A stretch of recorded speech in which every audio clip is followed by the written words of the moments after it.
Okay, we're going to get started here. Hi, everybody. Happy Wednesday. Thanks for joining us. My name is Brad Dunn. I'm the editor of Remind, a media and events company that's dedicated to advancing the business of psychedelics responsibly and ethically. Today, we're going to be talking about how to run a successful psychedelic clinic, insights and advice for operators and entrepreneurs. We'll be covering strategies and practical tips for launching a clinic, fundraising, building a client base, marketing, staffing, and quality control. We have three great expert panelists who I'll introduce in a moment.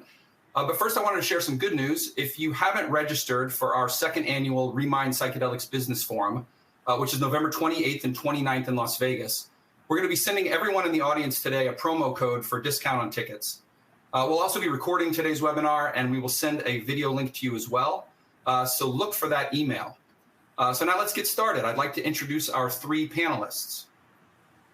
We have Kim Turpin, the co-founder and marketing director of the Pearl Psychedelic Institute in Waynesville, North Carolina, a nonprofit that aims to bring ketamine and MDMA-assisted psychotherapy into mainstream practice through research, treatment, and training. She's been an educator, a business director of a child family mental health agency, and a community fundraiser. We also have Nykol Rice. Nykol is the founder of the Boise Ketamine Clinic in Boise, Idaho. See, I said Boise, not Boise.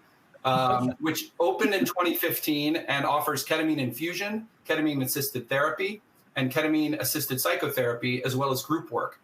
She's a psychiatric mental health nurse practitioner, a certified registered nurse anesthetist, and has personally treated thousands of clients. We also have Chris Walden, who is the co-founder and CEO of Ketamine Media in Knoxville, Tennessee. It's a media agency that helps ketamine clinics and other psychedelic healthcare businesses with strategy consulting, raising awareness, branding and design, website development, SEO, and social media management. So first, welcome to our panelists. Thanks for being here. So we're going to dive in here. I think the way we're going to break out this conversation today is into two big chunks. First, we're going to talk about how aspiring operators should envision and launch their clinic, what steps they should take to sort of build their practice. And then second, once the doors are open, is how to build that business or nonprofit so it succeeds. And then to the audience, we're going to have a Q&A period. So as questions arise, feel free to ask them in the Q&A section below, and we will start fielding those when we're through with our main conversation. So let's just start with our first question, and we'll just kind of go around the horn on this. I guess as people start to think about, aspiring operators start to think about opening a clinic, what advice would you give someone who is, trying to set their mission, figure out what's their why? Let's start with you, Nykol. How did you approach this, determining your mission, and what motivated you to get involved?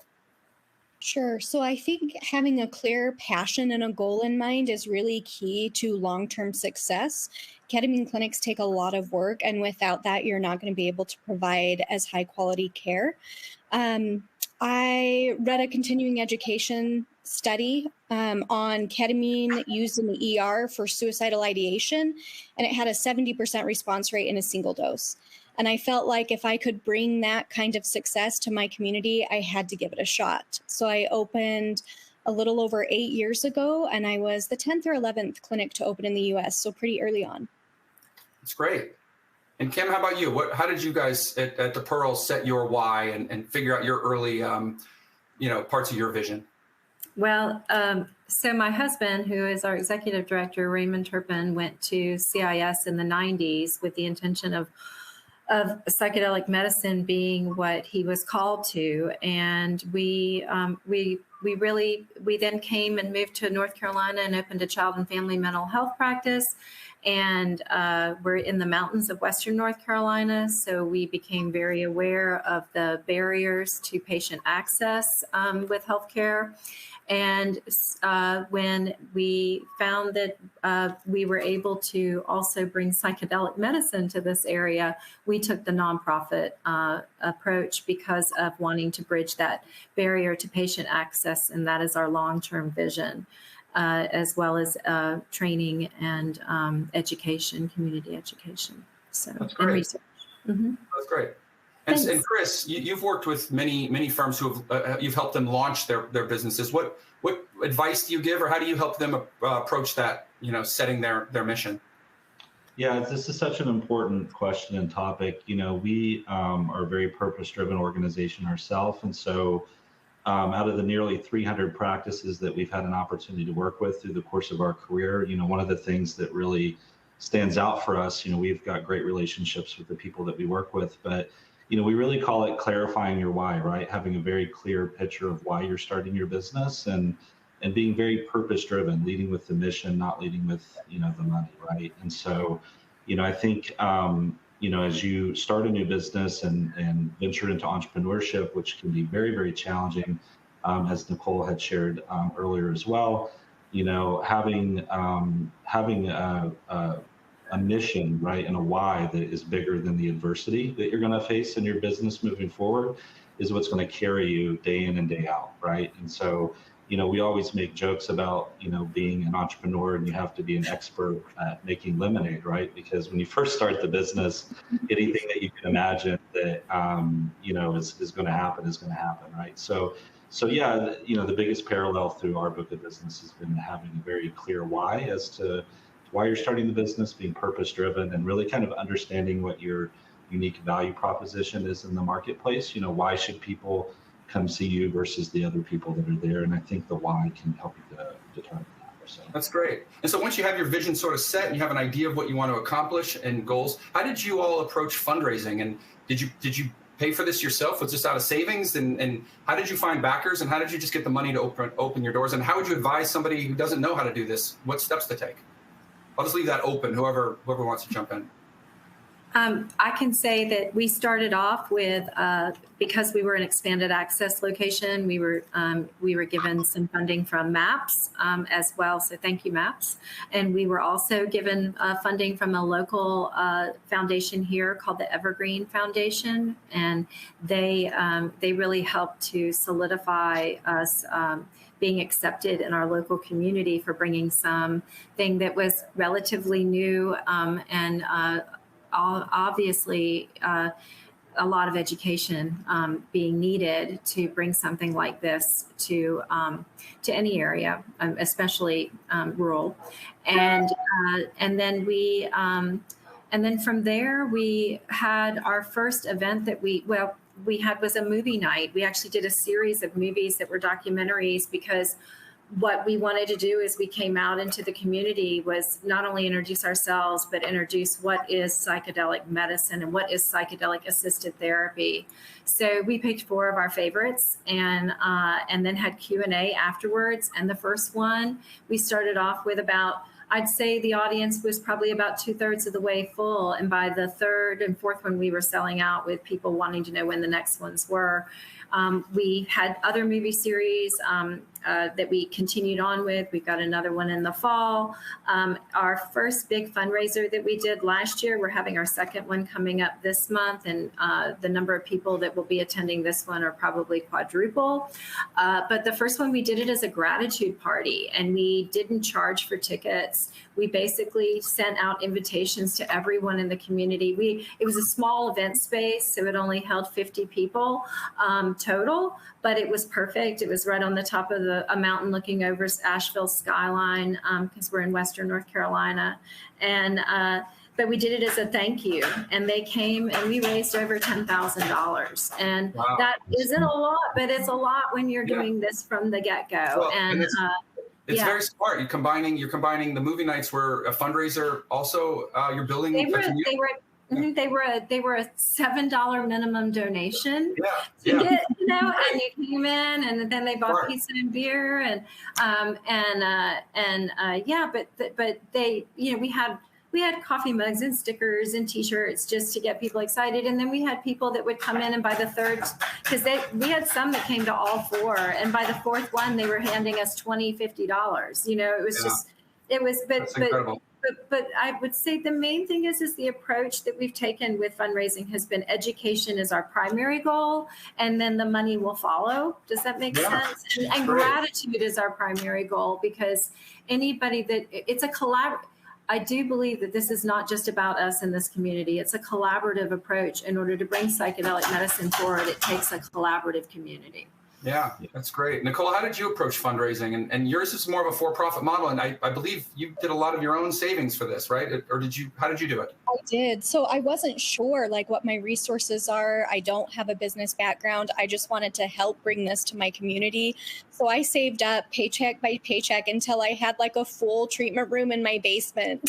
And then as soon as I found like one room available for rent, I was like, let's try it. And then I went door to door with a letter that I had drafted to these mental health clinics saying, this is who we are. This is what we offer. Please let me know if I can come and teach you about this treatment option, or if you'd like to learn more about what we're up to here. So I offered a lot of lunch and learns. I did a lot of like boots on the ground work to get it up and going. Oh, that's fantastic. Chris, do you help as part of your agency role? Do you help with fundraising or strategies around fundraising? And or if so, or if not, what have you seen among your clients for how they raise funds? Yeah, a lot of it is, quite frankly, it's very similar to, both of these ladies on the panel today, right? We see a lot of parallels. Clearly, there's differences between the businesses we work with, but we do see a lot of parallels, right? Like these are very, like normal conversations that we're having with people, right? And so, you're starting from a very infancy stage and you continue to kind of build upon that, right? And leverage creative resources, your own funding, things like that. So yeah, this is a very normal conversation for us, but we do provide consulting and speak with our partners or our clients about this very regularly. Let's go to like what you just referred to, Nykol, which opening up your first your first treatment room in your basement. Set and setting is all you hear about, and the importance that it has in psychedelic therapy. For somebody looking to open a nonprofit or a for-profit clinic, how important is that set and setting, finding the right real estate? What do you look for? What advice would you give somebody as they're trying to find where to launch their operation? Yeah, so this really speaks to my newness as a provider. When I was very first opening, nobody was doing this. It was all in clinic settings. So I rented a single clinic room, did move everything out of my basement to the clinic room and got set up. But it was shared space with a couple of other providers that were running a primary care clinic. And that was pretty noisy. And, this worked for us, but it wasn't ideal. Where we've settled now, we found a commercially zoned home by some luck. A patient actually found it and showed us this commercially zoned home. We were able to purchase that, and now we are able to control that set and setting from door to door. So it's all very calm. It's all very quiet. It's all private. All of our rooms facilitate seating for a support person. We can do very personal cap and cat sessions without anybody else in the building being able to hear what's going on. So it's just really focused on comfort and privacy now. And it's a purposeful departure from a sterile clinical setting. It really feels like you're walking into a home. That's great. And so, Kim, what advice would you give somebody on how they try to find the right real estate, or what's the most important part of that? Well, very similar to Nykol in the sense that at first we're looking for land and space like that. And then instead what we have right now, our first clinic space is a home, and it's a beautiful bungalow that we came across. It was commercially zoned, and our clients have said that from the moment they leave their car, they feel their heart opening because we have plants and flowers, and the porch has rocking chairs, and then when you enter into the clinic itself, we brought in all of the elements. We have water fountains, we have crystals, we have artwork. It's very comfortable, and it also is very energetic. And then the rooms themselves, I love the way they're decorated with the plants. We brought nature in as much as we could. And we have recliners in each room. We also have futons in each room. We really tried to bridge bringing nature indoors as much as possible, and at the same time also making sure that we had the comfort level as possible for our clients and our therapists, because these sessions are not short. It's time consuming, and so you want everybody to be comfortable, and really and truly I feel that we also got lucky there, because right as we were opening our clinic, we had a national foundation who gave us a nice boost, and so we were able to decorate with that intention, and do it well. And so we're very grateful for that too. Excellent. Well, before we kind of segue into the post opening your doors and how to have your nonprofit or business succeed, let's just talk a little bit about staffing, and especially the early days staffing. How do you staff up? What are the important roles? What do you have to look for in the right personnel? What advice would you give for somebody looking to do that? And what experiences did you guys have trying to find the right people, and what'd you look for? I know for us, one of the things that we have always done, but now are really tuning into, is when we interview somebody, if they are actually speak from more of a space of service than from a space of meanness. It's just so important with this medicine work, and also really we're looking for people who are open to growing and changing a paradigm. It's a big deal where, like, therapists are having to learn how to do good touch instead of no touch, as medical providers are having to learn how to actually hold space for people in a way that they've never done. And we actually have an experiential training that we do, and we want to grow our trainings for those people, and not just for people who are new to coming into therapy and medicine, but also to the people that are out there who are experienced but don't have this experience. So it's very important to have people who are not so rigid. Would be. Nykol, you agree to that? Yeah, I mean, I lucked out. We have a clinical psychologist and a somatic practitioner, as well as a physician's assistant. They all found me. Like, the right people came to me. The right people were like, this is what I want to do. Can your clinic facilitate this kind of work that I've already been doing, that I'm familiar with and passionate about? And it was very organic. As far as the business side of staffing, like administration, getting that in place, it took me 5 years to hire my own secretary. This was a mistake. I should have hired my own secretary years before, because I thought, well, I can handle it. It's not stressing me out too much. I was overwhelmed and just didn't recognize that. And as soon as I hired help, our business volume doubled, because people were responded to much quicker. They had the information that they needed. And that took a huge mental burden off of me, and I could really focus on the patient care. So I think just being cognizant of when you yourself actually need to pull in some resources for running your business, as well as the quality of practitioners that are working within your business, is really overall creates an environment for continued success. That's great. I agree with all of that. And that's where we're at. And also then it also creates where you're able to create the systems that support all of that. That's good advice. Thank you. All right, great. Well, let's get into this now. But you're talking about building up that client base.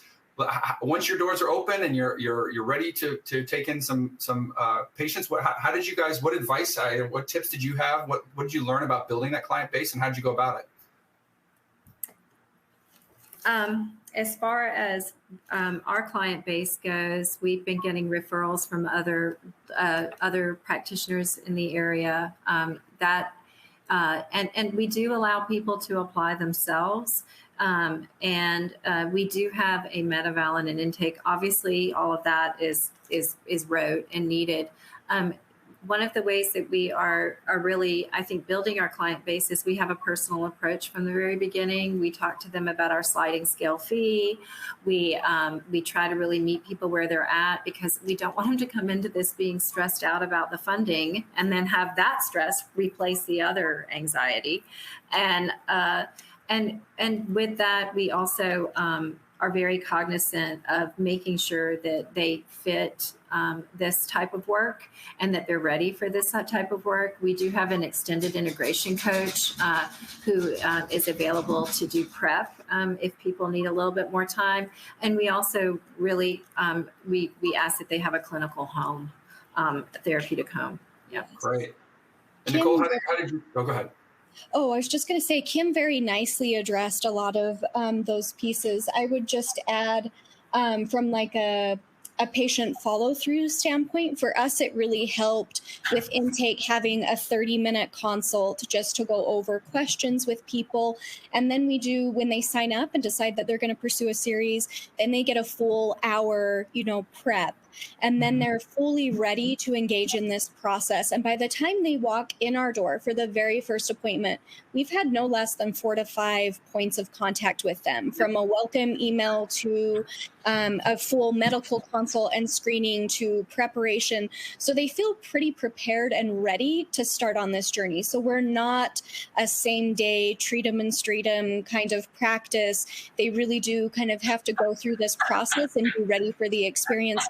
They do a lot better with that if you invest the time on the front end rather than trying to educate or help people prepared for maybe some potential difficult journeys on the back end. It's a lot better to have them feel fully prepared and ready for this process they're about to undertake. I see. So yeah, certainly I hear the importance of how you handle them when they come in the door and how you make them feel welcome. As far as, and then I hear the very critical importance of getting local referrals from psychiatrists and other healthcare practitioners. It's a great way to build. But Chris, go into like advertising and old-fashioned marketing. What have you learned and what works and what doesn't work for ketamine clinics and psychedelic clinics in general? There's a lot to discuss on this topic, but to try to summarize it, we have found that you really have to be ubiquitous in your approach, right? Kim and Nykol touched on a number of great things. When you identify a market that you're looking to go into, it's important to do a market analysis, right? Who are your potential customers? What are people's buying habits?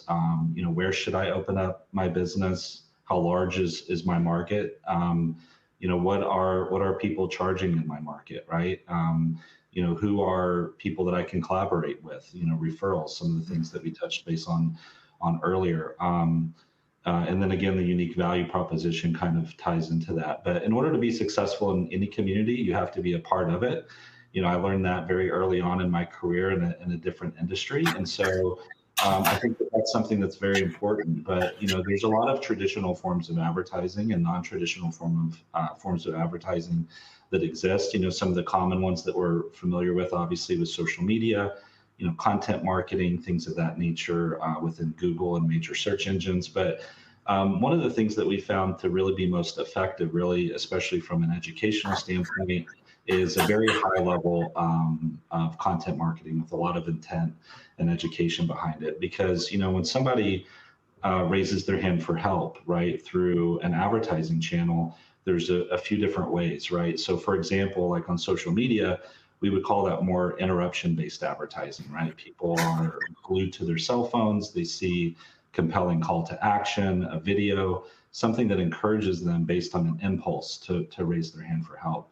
And so they may not necessarily be looking for help, so to speak, but we all deal with depression or trauma or anxiety or stress, right? So you don't have to look very, very hard to find people that are dealing with these things. But when somebody physically goes to a search engine or a piece of content or is referred to you from another trusted source, it's a radically different engagement, right? There's a user-based intent behind it, right? So typically we see a higher quality, for lack of better words, or an individual that raises their hand for help through that type of channel that is ready to move forward because there's some type of intent, whether that is just getting information or taking the next step if they're a good candidate and enrolling into a treatment program. Gotcha. Kim and Nykol, do you guys know roughly for first-time visitors or first-time clients, what percentage are coming from a referral and what percentage are coming from a web search or an ad or, finding you on their own? Do you have a sense of that, like for first-time visitors? Yeah. Go ahead, Kim. I think we're probably about 50%. I mean, that's just guesstimating. I don't know, 50-50. Okay. I think Nykol? we're probably 20-30% referral and 60-70 self-referred.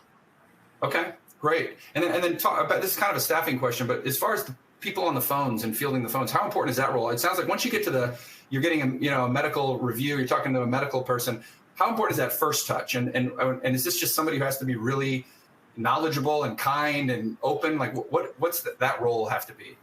Hire an extrovert. It's so important that I've been doing it, because I've been having a hard time letting go, because I knew it was the first impression of our agency, and I finally have someone that is actually a therapist who is going to be that person now, which is the right person for that role. But because my husband and I have we've been in the field for a long time. Initially, it was me, and that is a big role, because it is the first impression of your organization. It needs to be somebody who is an extrovert, and a kind extrovert, very kind. Kindness has to come across.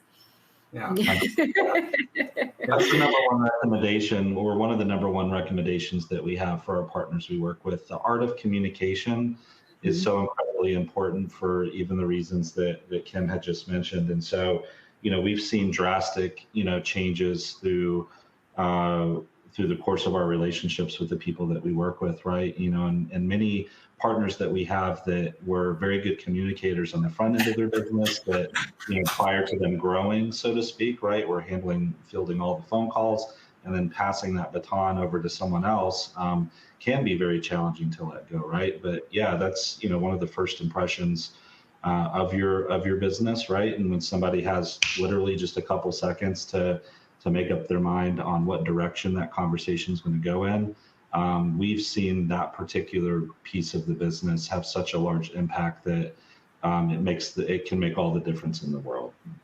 Okay, great. So let's talk about, now that you have some clients coming in, you're building up your base. Let's talk about quality control of the experience, the treatment itself, the client care protocols. What have you guys learned about what are the important things that need to happen, and how have you adjusted your protocols to make sure you're having the right outcomes and the right patient success? Maybe Nykol, we'll start with you. Sure.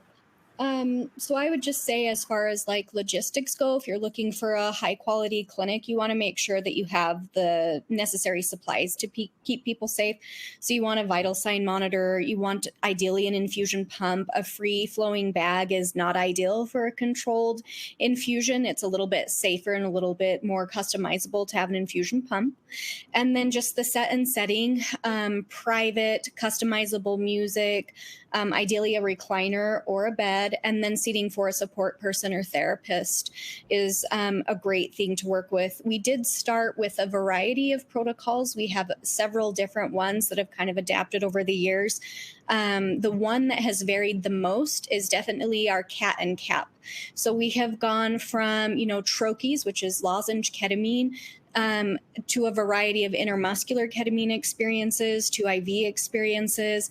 And currently our two CAP and CAP providers are really strongly preferring to do the 40 to 50 minute IV sessions, because it works well in their clinical schedule. And so our patients who do that full series with them get anywhere from 5 to 8 full guided hours with these therapists, depending on which protocol they choose. But that's definitely the one that we've made the most adjustment, is in how we deliver CAP and CAT and what route we use and time.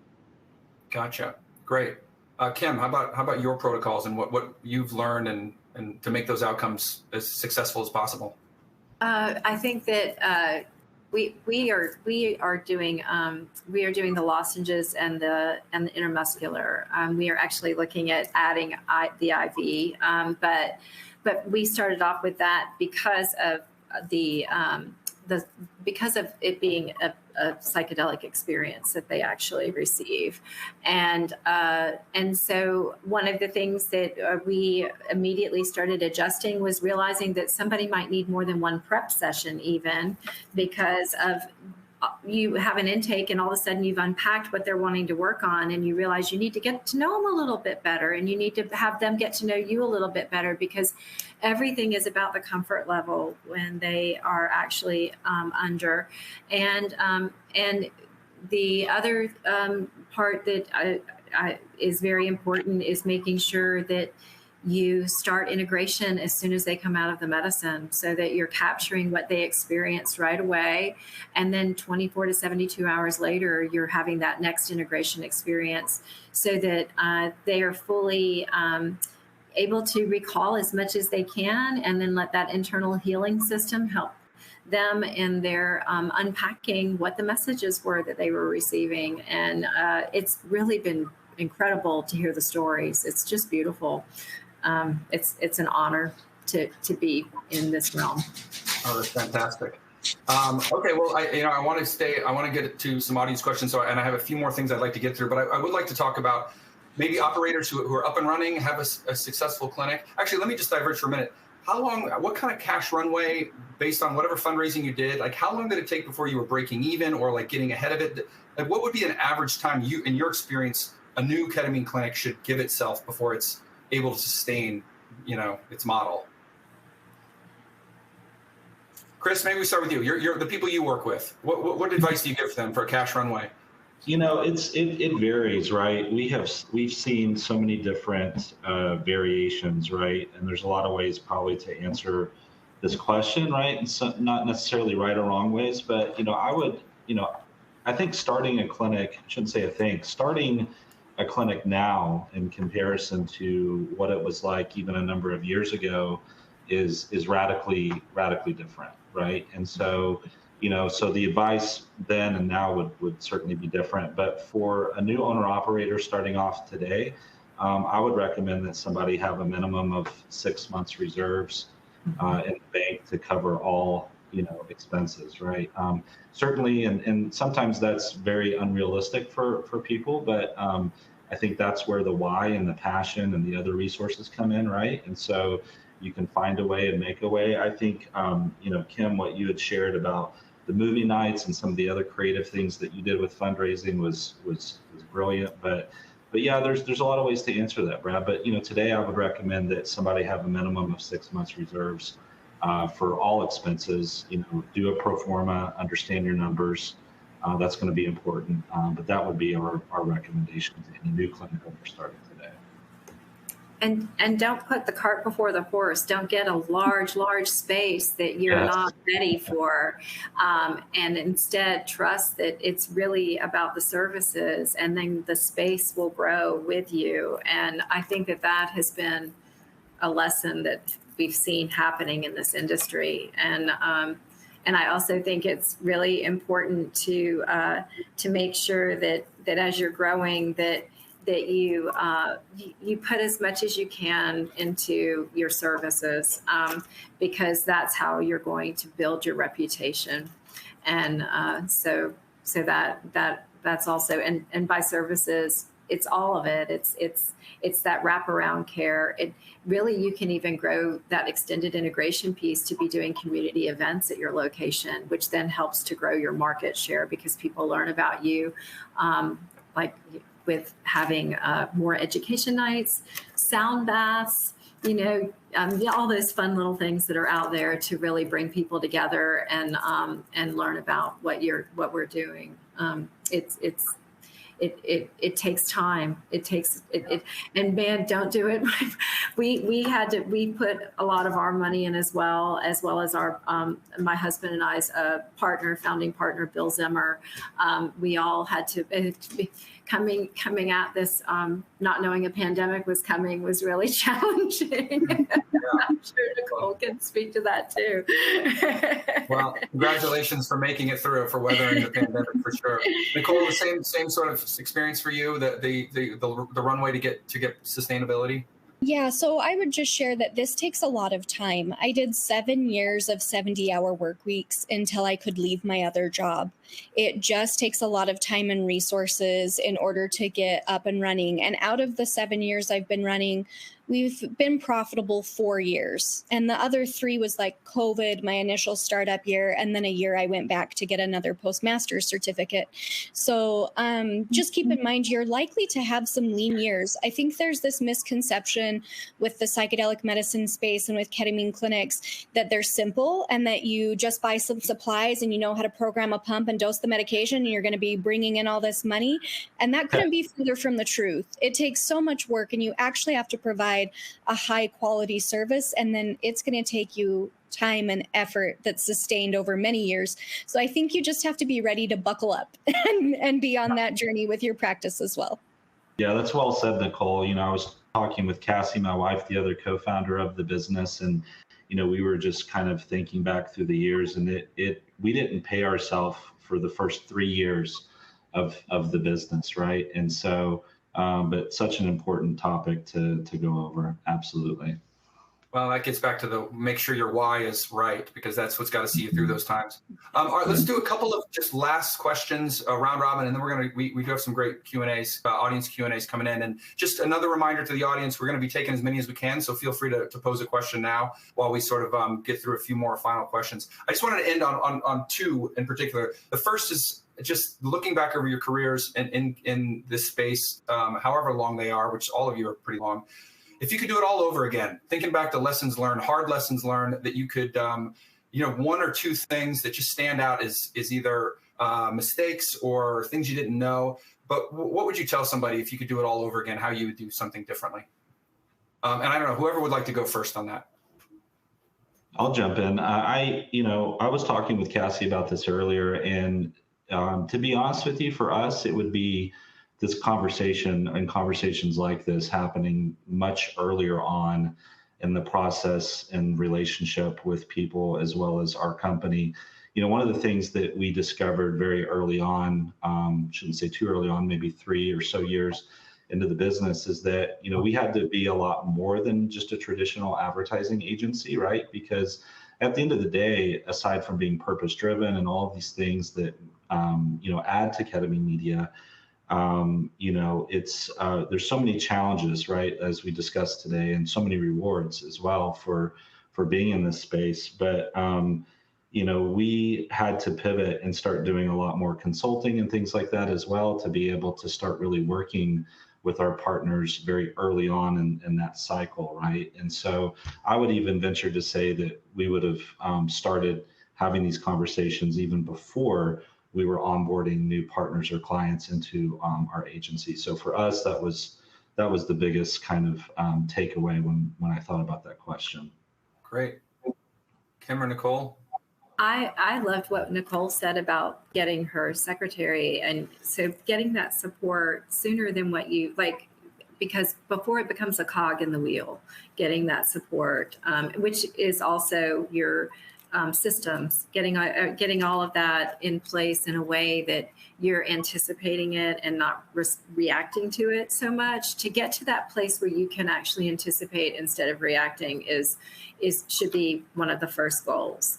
And then along with that, and I say this as a manifestation from myself, is finding that time for self-care and balance, because it actually makes you able to do more with your time that you have when you practice that. You can't do this work without practicing what you preach, meaning that self-care component. And that is that's really important, because it's a lot of space that you're holding for other people, no matter what you're doing in the organization. You're part of that that container. So great. Nykol, one thing, if you could do it all over again, get a secretary.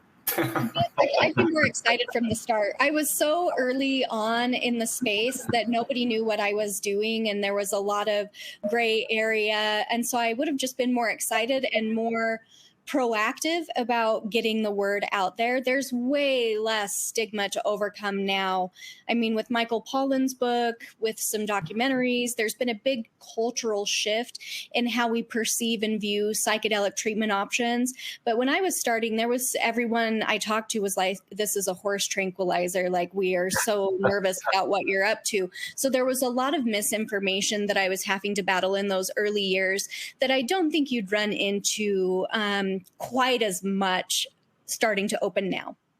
Yeah. Okay, perfect. All right, let's do one last question, and then we're going to do, and then we're going to turn to the audience. So getting back to where we started, setting your why, how at this point with your established clinics, how do you know that it's been worth it and you've reached that why? Like, what has told you that you've done things right?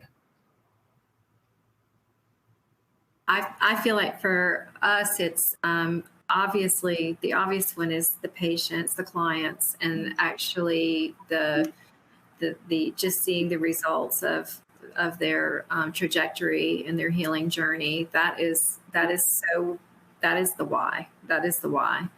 the bonus is collaborating with the community and getting to know all these other amazing souls out there that are also part of the why and coming together. And it actually, I feel I've been in my community for a long time and I feel stronger than ever in it now. I feel so connected and so purpose-driven, dropping into my dharma, and I just feel like that. I mean, my husband and I laugh. We call it our Hail Mary to the planet at this point. It feels like we're doing exactly what we're supposed to be doing, and there's nothing greater than that. That's great, Chris. How about you? Oh, go ahead, Nykol. Ladies first, Nykol. I feel much the same way. Like, I have found my purpose. And I think, many people within the clinic are also there fulfilling their purpose, and having that whole team has really been beautiful. I lost someone to suicide in my early 20s. And when I was getting into this work, I thought, if I can just prevent one other family from having to suffer that loss, everything that I do over these next few years will be worth it. And now I think that suicide prevention count has got to be in the hundreds. And so I think just knowing that we were able to play a small part in these people's journeys when they were at some of the lowest, darkest days of their whole life, that's life-changing, not only for them, but for us as providers too, to feel like we're really putting something out into the world that's genuinely helping people get a bit of themselves back. That's beautiful. Chris, the clients, some of the outcomes you've seen working with clients? Yeah, we certainly share the same sentiment as Kim and Nykol. We've seen a lot of, we've had the privilege of seeing a lot of things over the last 7, almost 8 years. Even when we started Ketamine Media, for example, as a purpose-driven company, there's 3 pillars that we have that are part of our why, and it's meaning and purpose and value. And those are 3 things that we seek to identify that help us guide every decision that we make within our organization, the type of people we work with, and so on and so forth, right? And so as we've traveled the country and met many of our partners face-to-face, visited their clinics, done video testimonials, things of that nature, seeing the profound impact that this medicine has had on the quality of people's lives, people getting their life back, right? And so, and for us as a marketing agency, it's been interesting because it was, I'll never forget, I shared this story with you, Brad, just quickly, but on one of my very first video testimonials, I had a lady that we were working with grab my hand and she said, "Thank you for helping save my life." And, as a marketing professional, you don't really, at least for us, that was a very abnormal thing for us to hear throughout the course of our career. But she had a previous failed suicide attempt, and through a result of seeing content and being educated and just the repetition behind all of these things, and again, kind of the ubiquitous approach that we talked about earlier, she decided to raise her hand for help. And because of that, she was able to get into quality care and the help that she needed, and she's living a great life, right? So it's those stories and those things that, again, every day, it just, when you wake up and you deal with the adversity and the challenges, and you come to work, and we share that with our team, because for us it was even, we want our team to understand that they're doing a lot more than just creating a social media post or something to put on a website or a design, right? And so yeah, it's, being able to do something that you love every single day and then play a small role in some type of impact in someone's life, the community, is just such a rewarding feeling, right? It's amazing. That's great. It's great. All right, 15 minutes to go. Let's get we have a lot of great questions here. I'm going to just pick out a couple of the real technical, quick answer ones. This is one of the questions. Can a patient drive after a ketamine session? If not, how do you navigate that? No, they can't. And they need to bring a driver with them. We do allow Uber or Lyft, but only if this patient, we've seen them a time or two and we feel like they're trustworthy. And then we do have in our policy and procedures, it's noted in there that if we catch them driving, it's cause for immediate patient termination. And so far, patients have been really adherent with that policy. Okay, great. Here's a question for Kim. Oh, and Kim, were you going to add to that, or is that pretty much the same? Okay. Same. Okay. There's a question for Kim. Kim, who's the best contact to reach out to set up a MAPS subsite in Texas? That's very specific. How about just how do you get involved with MAPS in general, I guess, and if you happen to have a contact in Texas? So as far as MAPS goes, you to become a certified site, you have to participate in the MAPS trainings, and I know that right now CIS, Naropa, some other. I know there's several that you can look up to see who are doing the MAPS trainings, and some of them are embedded in other programs. MAPS, I do not think is doing them all by themselves anymore, is my understanding. Thank you, Nykol. And so you can look for where it's embedded in other trainings, and then once you've done the training. One of the things that is going to be required would be then being certified as a site location. And so we are a site, and now we have a treatment team, Raymond Turpin and Kim Skelton, who are certified MAPS therapists, because once you've done the training, the next step is not only your site, but then also that you have a supervision for a full treatment with a MDMA assisted therapy client. And then at that point, you then are a MAPS certified therapist. So we are hoping to help with that. That is what our goal is to be a supervision site where, and supervision can be done remotely. Raymond and Kim's supervisor was actually out of Charleston. And so that's as much as I can share. That's been our journey. That's great. And I do believe that if I do know that MAPS is getting ready for this, and that they have over 30 training sites already determined, and I could be off a little bit on the numbers, but obviously there's going to need to be a lot of training very quickly in order to get this off the ground. And I know they have a plan in place. Okay, great. Here's a specific one. Did Kim or Nykol do a community needs assessment before opening? How did you evaluate the market? How did you evaluate the marketplace? Was there anything like that you guys performed, or did you just go for it? Well, we in Western North Carolina, at least, there are a lot of veterans. There is also a lot of trauma. Raymond's been in the field for over 34 years now, and he believes that most mental health issues can be traced back to trauma. And so I feel this medicine can be used everywhere. But as far as bringing it to Western North Carolina and a rural setting at that, it really felt like there wasn't even a question of the need. Okay.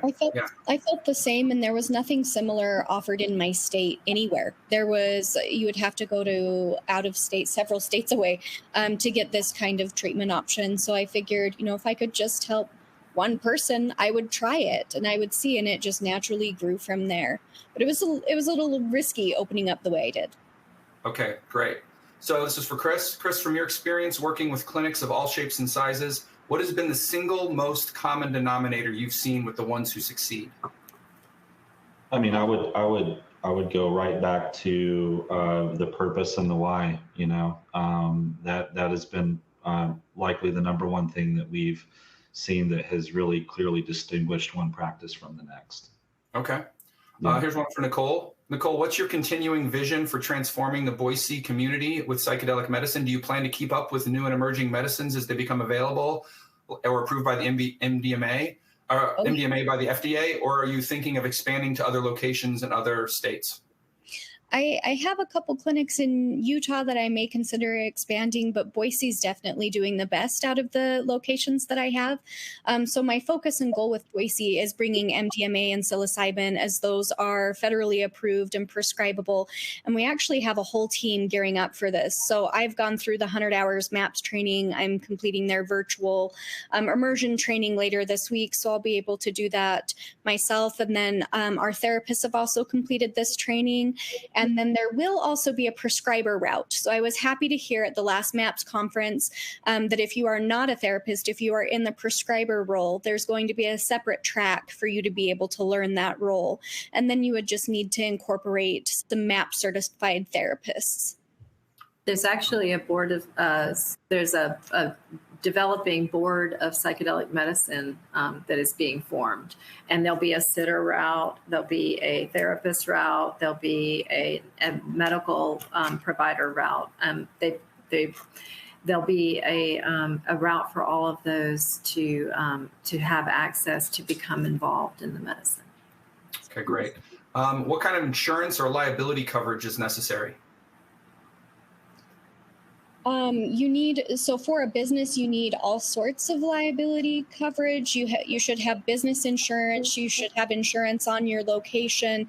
You need malpractice insurance. And then we also have like an umbrella policy that just kind of covers anything that we might have missed. So there's at least 4 different policies that you need to have in order to run. And a technology policy is not a bad idea either these days. Okay, great. Another kind of definitions clarification. What is CAT and CAP, and what's the difference between CAT and CAP? Nykol, I think you may have used those terms more, if my memory serves. Yeah, I did, because my psychologist told me that there is a distinction. So he's the one that provides ketamine-assisted psychotherapy. And in his view, he feels like his work is very deep. So he tries to go right to the root of the problem. He's very in depth with trauma. And at least in his opinion, the ketamine-assisted therapy is not quite as deep. So he said there's only certain professions that can use that specific psychotherapy designation, and that other professionals use the therapy designation. I don't know how accurate that is. That's what he's told me. So that's why we offer CAP and CAT based on the provider. It's a credentialing almost difference between the people providing this. Okay, great. Yes. All right, so let's go to, this is a long one. I'm just gonna read this because I think this is kind of an interesting one. Given that these treatments involve altered state or suggestibility inducing states, how do practitioners and clinic operators navigate the tension between the motivation to run a successful business and the moral obligation to respect the autonomy and cognitive liberty of all participants?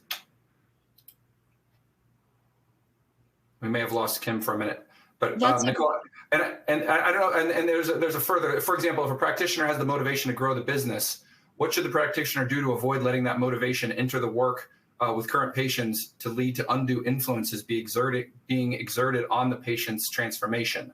Yeah, I mean, I think that's a hard question, right? Because you're into the ethics of an individual person. So I think you have to make sure that your heart's always in the right place and you don't lose sight of that mission and vision and goal that you've set for yourself and let kind of the financial piece overtake you. I mean, that piece is important. Nobody can run these for free. It's very difficult. It's hard to get funding here. So you do have to be cognizant of that. But there's certainly a way to provide this in an ethical, affordable way where that doesn't cloud your judgment. The other thing I would recommend is having, a multidisciplinary approach so that it's not just always you making the decision that this patient is a candidate for ketamine or ketamine-assisted therapy. You have a therapist involved, a psychotherapist involved. You have a lot of other people who are involved in that process so that there's multiple opportunities for someone to go, oh, I don't know if we're getting off track here, if this person really is a good candidate for this.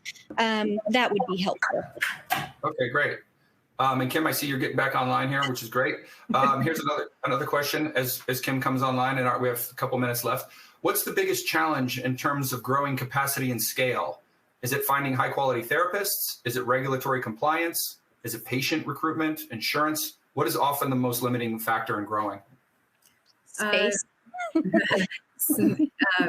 That's true. And I also do think that it's going to take a little while for the insurance to really catch up. And I do think that that's where it's challenging because you're having to really hold space for these people and help them with what is billable and then help them understand how the stuff that's not billable is still very beneficial. And so that to me is good, especially thinking ahead about some of these other medicines. Okay. Yeah, the insurance. And Kim, okay, I'm sorry. And Kim, we may have lost your video. It's okay if we haven't, if you don't have it on, but we got your audio, so that's good. There's a lot of other great questions. We are running out of time. One of them is there are folks who would like to follow up with you. Are we free to share your 3 email addresses in a follow-up email? Are you guys okay with that, to be contacted by some of the audience? Sure. Yeah. Okay. And then Sure. One question here for Kim. Kim, what were the 4 movies that you said were your favorite in that fundraiser you did? Well, the 4 that we did for the first one, we chose Way of the Psychonaut, and which is about Stan Groff and his journey.